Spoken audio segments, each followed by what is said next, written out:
एक बार की बात है जब भगवान शिव और माता पार्वती कैलाश पर्वत पर विराजमान थे।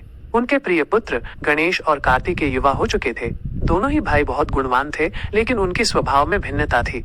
कार्तिकेय जहाँ बहुत पराक्रमी और युद्ध कौशल में निपुण थे, वहीं गणेश शांत, बुद्धिमान और हर काम को सोच विचार कर करने वाले थे।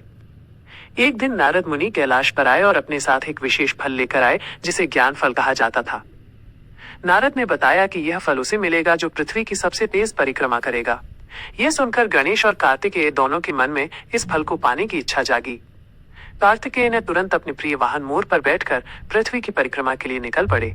उनका मोर बहुत तेज था और कार्तिकेय को यकीन था कि वही इस दौड़ को जीतेंगे। दूसरी ओर गणेश शांत खड़े थे।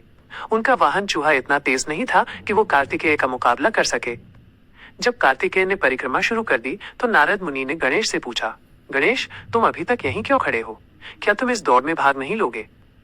गणेश ने मुस्कुराते हुए कहा, नारद मुनि, दौड़ सिर्फ पैरों से नहीं, बुद्धि से भी जीती जाती है। इसके बाद गणेश ने एक अनोखा उपाय सोचा। उन्होंने अपने माता पिता शिव और पार्वती के पास जाकर उनसे कहा, माता पिता, आप दोनों ही मेरे लिए पूरा ब्रह्मांड है। यदि मैं आप दोनों की परिक्रमा कर लूं, तो क्या यह पृथ्वी की परिक्रमा के समान नहीं होगा? शिव और पार्वती गणेश की इस बात से बहुत प्रसन्न हुए। उन्होंने गणेश को अनुमति दी।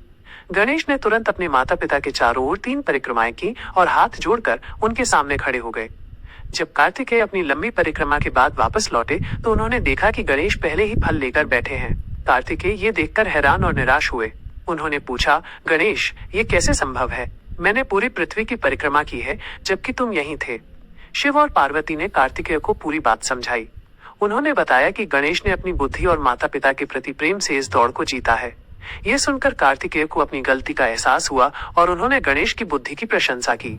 तभी से गणेश को बुद्धि के देवता और विघ्नहर्ता के रूप में पूजा जाने लगा। एक और कहानी जो गणेश की महिमा और उनके स्वभाव को दर्शाती है, वो है चंद्रमा को दिया गया शाप। एक बार गणेश को एक भव्य दावत में बुलाया गया था। उन्होंने पेट भरकर खाना खाया, जिससे उनका पेट काफी बड़ा हो गया। दावत के बाद गणेश अपने वाहन मूषक पर बैठकर वापस कैलाश लौट रहे थे। रात का समय था और आकाश में पूर्णिमा का चंद्रमा चमक रहा था। रास्ते में गणेश का वाहन मूषक एक सांप को देखकर डर गया और तेजी से भागा। इस हड़बड़ी में गणेश अपने मूषक से गिर गए। गणेश का पेट बड़ा होने के कारण वो दर्द से कराह उठे। इस घटना को चंद्रमा ने आकाश से देखा और अपनी चमकती हुई चांदनी में गणेश पर हंसने लगा। चंद्रमा का उपहास देखकर गणेश को बहुत क्रोध आया। उन्होंने चंद्रमा को शाप दिया, तुमने मेरा उपहास किया है।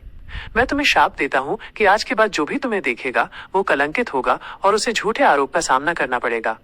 गणेश के इस शाप से चंद्रमा का अहंकार टूट गया।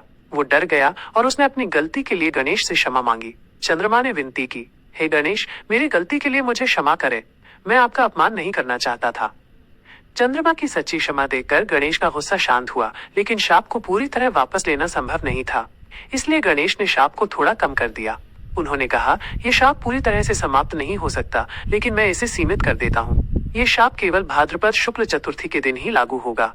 इस दिन चंद्रमा को देखने वाले व्यक्ति पर झूठा आरोप लग सकता है। इसलिए इस दिन लोग चंद्रमा को देखने से बचेंगे और तुम्हें तुम्हारी गलती हमेशा याद रहेगी। इस घटना के बाद से ही भाद्रपद शुक्ल चतुर्थी को गणेश चतुर्थी के रूप में मनाया जाता है और इस दिन चंद्रमा को देखना